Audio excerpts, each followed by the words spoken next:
Hey there, welcome to day 31 of our 7th Get Up and Go Challenge. Sharon Horne-Ellstrom here. Today we're going to have a quick recap, not a quick recap, a quick finale to the challenge. I will come back and do a question and answer in a couple of weeks. I'm traveling for the next few weeks, but I will collect questions, and after that I'll pop on and do a Q&A, answer all of your questions, any questions that you have, give you a chance to play with the SOAP framework. I actually have a little card here I found in my notebook. Play with the SOAP framework, written backwards, for a couple of weeks and try it on. See where you're getting stuck, see where you're having challenges. But today what I like to do with the last bonus day of the challenge is go over all the different areas and aspects of our life and rate it again on a scale of 1 to 10. We did it at the beginning of the challenge. I can't remember exactly what day we did it on, but it was in the first 5 or 6 days of the challenge. We said, all right, how do I feel on a scale of 1 to 10 about my life right now?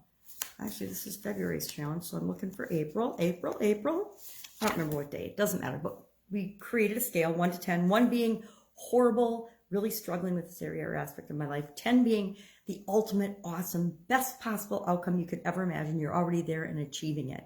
So this time through the Get Up and Go Challenge, we did 9 different areas and aspects of our life. We did physical, mental, emotional, spiritual, financial, relationships, contribution, communication, and confidence. We had a communication and confidence this year because it's 2 areas that I find that are foundational to the people and to myself, honestly, that we need to pay attention to. If our confidence is strong, if our communication skills are honing and always improving, it positively impacts every other area and aspect of our life. If we're struggling with our communication, if we're struggling with our confidence, it also negatively impacts any area or aspect of our life. So our challenge today is to look at, and just take a minute, it only takes a minute or 2 to do this, rate on a scale of 1 to 10. How do you feel physically? Physically, I'm traveling, but I'd say about a 7. I'm feeling pretty good. Mental, I'm traveling, so I'm feeling pretty good. I'd say that's about a 7 as well. Emotional, again, I'm traveling for the first time since 2019, so it's exciting and fun. And emotionally, I'm feeling happy about that too. Spiritually as well, I would say it's probably 7. Relationships, 6. Financial, 5. Contribution, 8, 7 or 8, because we're just doing the Get Up and Go Challenge, and I feel like that's a positive contribution. Communication, an area I'm always challenged of working on, but I am doing a coaching program this year, so I feel like it's going to ebb and flow and continually improve. So I'll give that a 5 or a 6. And confidence, again, 5 or 6. So now what I can do after I've rated that is I can go back to the beginning because we wrote it down, remember. I'm actually going to look, and it was on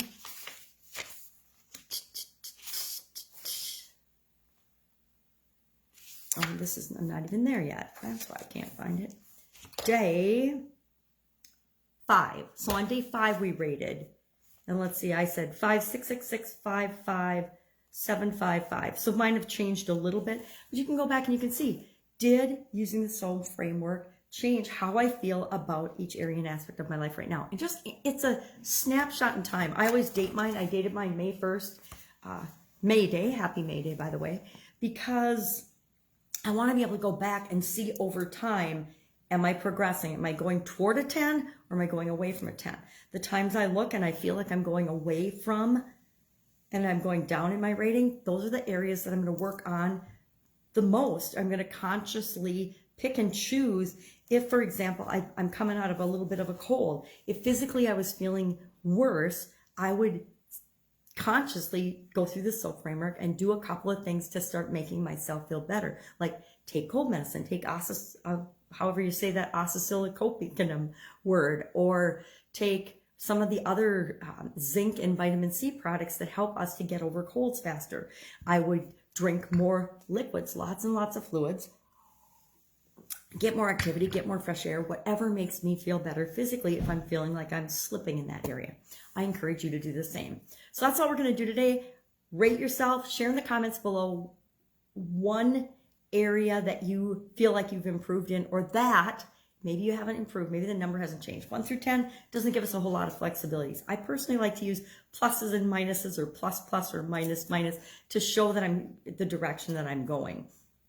It's up to you. It's your scale. It's your tool. Make it work for you.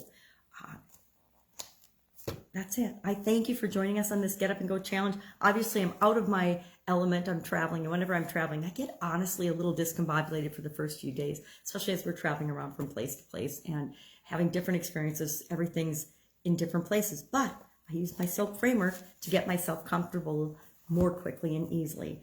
If you have not yet gotten the SOAP framework installed in your subconscious so that it becomes automatic, all you have to do to make that happen is practice. Practice using it on little small decisions, on little areas and aspects in your life, and little changes and challenges that pop up. And pretty soon it becomes automatic, and you'll just automatically be using it on bigger and bigger challenges and changes that show up in your life. And pretty soon it doesn't matter if it's COVID, or if it's a relationship that ends, or if it's the loss of someone or something that you love. You'll start to use the framework, and it will automatically guarantee that you get better results after the change or challenge than before you experience the change or challenge, because your subconscious is now working for you, not against you, just bringing up stuff from the past that might not necessarily serve you. Go out, have an awesome day. I will see you soon. Share your questions below, and I will do a questions and answer. I'll let you all know when we're going to do that. It will be probably 2 weeks or 3 weeks down the road. Have an awesome day. Take care. Thanks for joining me. Bye. Get up. Go do this. You got this. Bye. Practice.